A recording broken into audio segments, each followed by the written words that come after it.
We are back this morning with Ways and Means Chair Aaron Michaelwitz. So let's talk about the House now will require outside analysis for all energy legislation that authorizes a surcharge, and that is after a rough winter when utility rates are soared during that winter. And when you factor in that, the Mass Save program, the Green Communities Act, years of costly legislation really hitting consumers and hitting consumers hard, quite frankly. Is it too little, too late for real cost containment, in your opinion?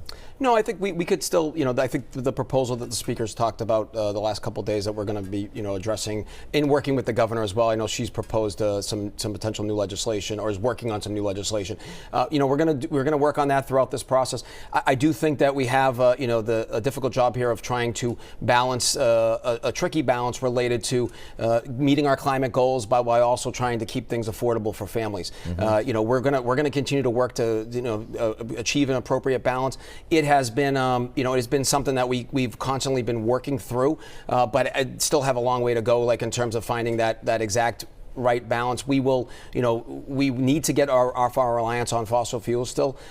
Getting our reliance off of one potential energy source will help diversify our energy sources and will lower costs as time goes on. But we still have to build the infrastructure, right, like whether it's wind, solar, other means. There's other things, hydro. There's other things we can continue to look at and try to diversify that to help lower our costs. But the legislation really essentially led to higher costs. I mean, did lawmakers drop the ball here? Should they have been more included in oversight at this point? I mean, I think part of the conversation may be about oversight in terms of what we can be doing going forward. I don't know about necessarily dropping the ball, because shouldn't they have done more to prevent this from happening? Well, we can continue to do better. I mean, I don't deny that we're this is continuing to be a work in progress. But again, it's a tricky balance related to trying to meet our energy goals or our climate goals, but also making sure that families don't get get the burden that's been on. This was a difficult winter.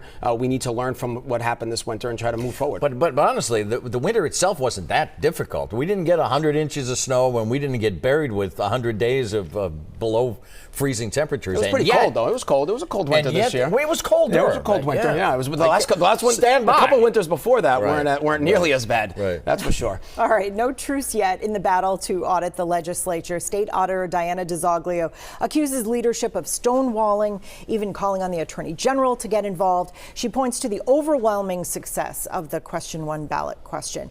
Is there any movement to resolve this? Well, let's backtrack a little bit and start at the beginning here, which was when she got elected, she said she was going to audit the legislature. She wanted to audit the legislature. She attempted to. The AG at the time questioned the constitutionality of the issue itself, which is why it went to a ballot conversation. So the constitutionality was already around before this thing even went onto the ballot itself. Now we did see that the voters did pass it with 72%, and we do recognize that and acknowledge that. But that doesn't leave. There's a lot of people out there who are wondering why you're just not letting her do this. Because there is a constitutional conversation that's being had that needs to see itself through. I would say that we gave an opportunity to the auditor to participate in an audit of us, and choose who that auditor would be.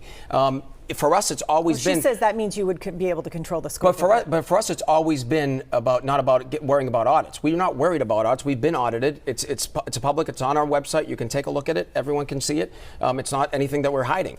Nothing to hide. Nothing to hide. But the fact is that she has decided that it's about her auditing the legislature, not the legislature being audited. And I think that the concern we have, and this isn't about her. This isn't about us. This is about the long-term future of the constitutionality of in Massachusetts related to the separation of powers and making sure that the executive branch is separated from the legislative branch.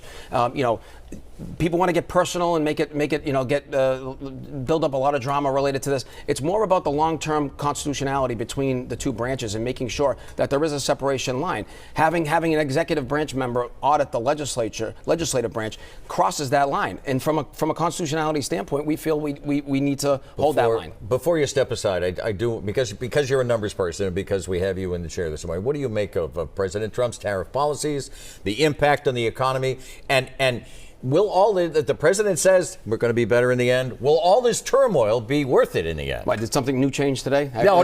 This is all like every minute it every minute it changes. So it's hard to give you a definitive answer on exactly what's happening.